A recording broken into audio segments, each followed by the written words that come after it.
Le Vietnam. Le sort des réfugiés du Haïong paraît se régler. Reste à voir dans quelles conditions maintenant. Les images de ce cargo chargé de plus de 2500 personnes qui ont fui leur pays ont bouleversé le monde. Elles ont suscité partout un large mouvement de solidarité.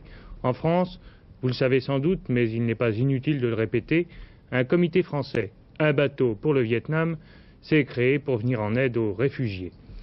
Pas à ceux du Haïong, les autres.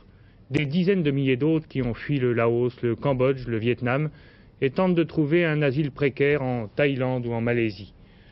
Dans ce pays, ils sont aujourd'hui plus de 40 000 et ils arrivent au rythme de 800 à 1000 chaque jour. C'est cela que Jacques Abouchar a filmé et dont il nous a envoyé les images. Il les a filmés avec Patrice Dutertre, Daniel Delmo et Jean Sarrazin. Je vous propose maintenant de regarder ces images car elles ont été tournées, comme je vous l'ai dit tout à l'heure, dans des conditions difficiles. Face au Vietnam. Des groupes se forment, des villageois, des pêcheurs, quelques policiers. Ils scrutent le large et les pronostics vont bon train. Aujourd'hui, combien seront-ils?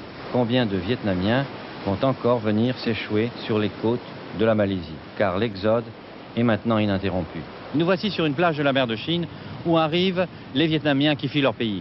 Et sous vos yeux précisément, un bateau de réfugiés vietnamiens se présente sur la côte de la Malaisie.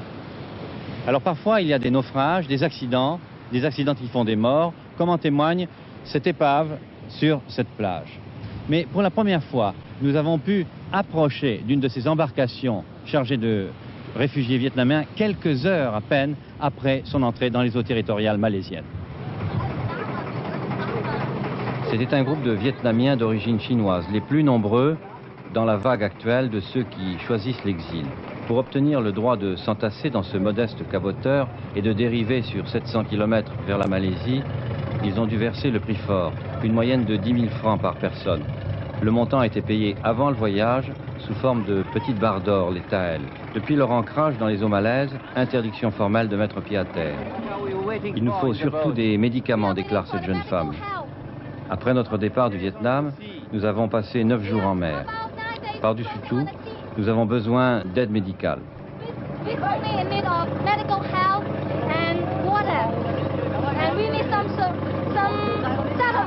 On vous a laissé partir sans difficulté? Mais non, avec beaucoup de difficultés.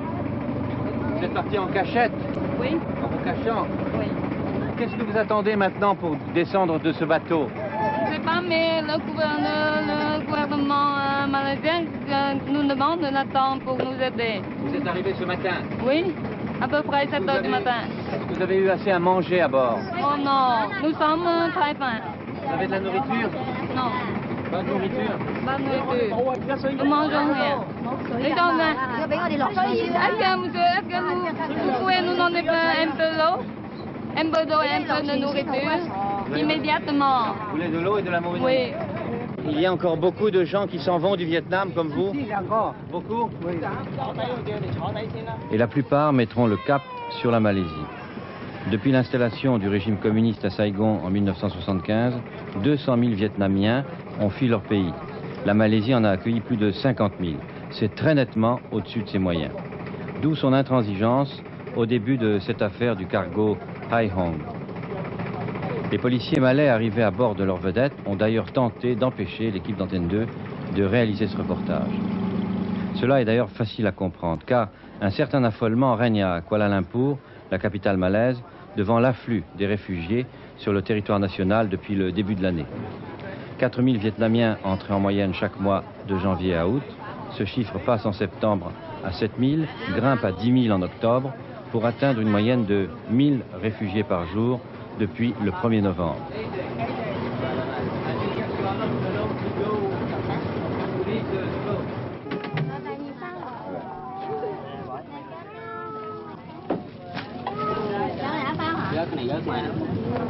Le Croissant Rouge malaisien, malgré l'aide des organisations humanitaires, est évidemment débordé, submergé par le nombre. Ouvrir des camps d'hébergement ne répond pas à la question de l'avenir de ces dizaines de milliers de personnes déplacées.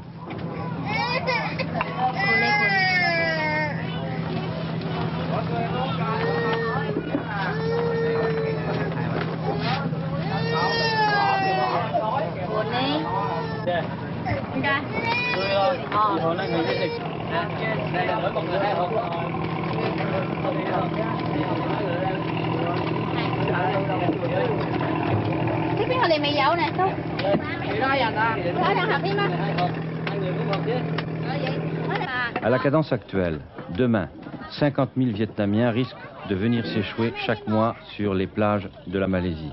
Et rien ne saurait les faire reculer car là-bas, disent-ils, à Ho Chi Minh Ville, il n'y a plus de place pour nous.